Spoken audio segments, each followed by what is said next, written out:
यह कहानी रीमा नाम की एक लड़की की है। रीमा जब छोटी थी तभी से उसको भूत प्रेतों की कहानी पढ़ना, उसकी वीडियो देखना, ये सब अच्छा लगता था। रीमा को जितना भूतों के बारे में जानना अच्छा लगता था उतना ही वो भूतों से डरती थी। थोड़ी सी भी आहट सुन के वो डर जाया करती थी। ऐसे ही समय बीतता गया और देखते ही देखते रीमा शादी के लायक हो गई। रीमा के घर वालों ने उसके लिए एक अच्छा सा लड़का ढूंढा और उसकी शादी कर दी। रीमा शादी के बाद अपने ससुराल चली गई। वहाँ पे बहुत अच्छे से अपनी ज़िंदगी बिताने लगी। घर की स्थिति अच्छी नहीं थी। पैसों की कमी के कारण रीमा का पति उसे गांव में ही छोड़कर दूसरे शहर कमाने चला गया ताकि कुछ आमदनी हो सके, घर की स्थिति भी सही हो जाए। रीमा के पति का नाम संतोष था। संतोष वहाँ काम करने लगा, शहर से पैसे गांव भेजने लगा। जब स्थिति सामान्य हुई तो एक दिन रीमा ने संतोष को कहा कि मुझे भी शहर घूमना है, मुझे अपने पास ले चलो। संतोष ने अपने घर वालों से बात की। सब ने हाँ बोला कि ठीक है, बहू भी कुछ समय शहर घूम लेगी। फिर संतोष अपने ऑफिस में से छुट्टी लेके गांव आ गया रीमा को अपने साथ ले जाने के लिए। शहर पहुंचने के बाद वो लोग एक किराए के मकान में रहने लगते हैं। वहाँ पे और भी किराएदार रहते थे।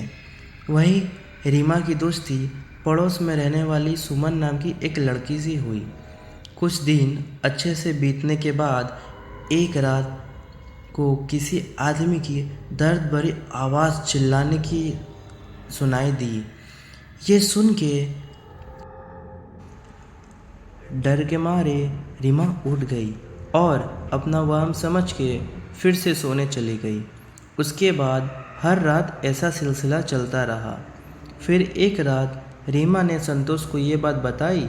संतोष ने इसे रीमा को वहम बता के इस बात को टाल दिया।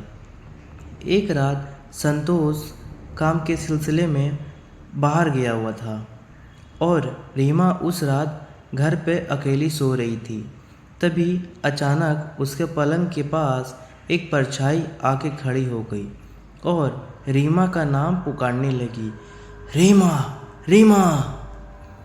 रीमा घबरा के ज़ोर से चिल्लाई। रीमा की चीख सुनकर पड़ोस में रहने वाली उसकी सहेली सुमन दौड़कर उसके घर गई, पर तब तक वो परछाई गायब हो गई थी। उसके दूसरी रात रीमा के सपने में वही परछाई दिखी।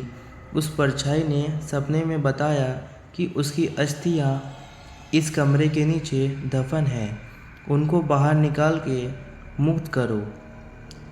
रीमा सपने से घबरा के उठ गई और ये बात अपने पति संतोष को बताई और संतोष ने इस बात को मानने से इनकार कर दिया और वो वापस सो गई। दूसरे दिन जब संतोष अपने काम पे गया था तब रीमा ने उस कमरे की खुदाई करना चालू कर दी, पर उसे वहाँ पे बस एक बॉक्स मिला।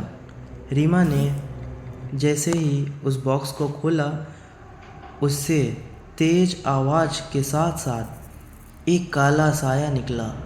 जमीन से निकला भूत और वो रीमा के शरीर में घुस गया।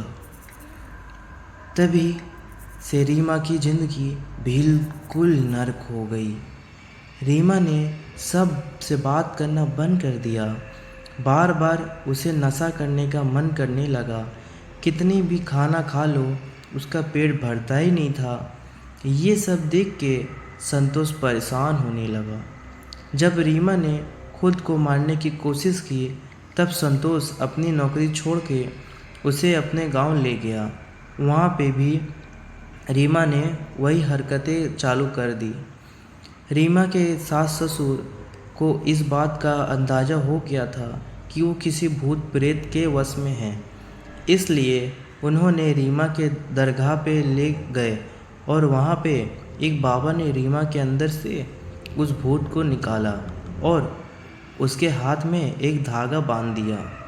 उसके बाद रीमा ठीक हो गई। और उसके बाद वो कभी शहर नहीं गई और संतोष ने भी अपना जॉब छोड़ दिया और गांव में ही काम करने लगा। अगर आप लोगों को ये कहानी पसंद आई हो तो इस चैनल को सब्सक्राइब करें।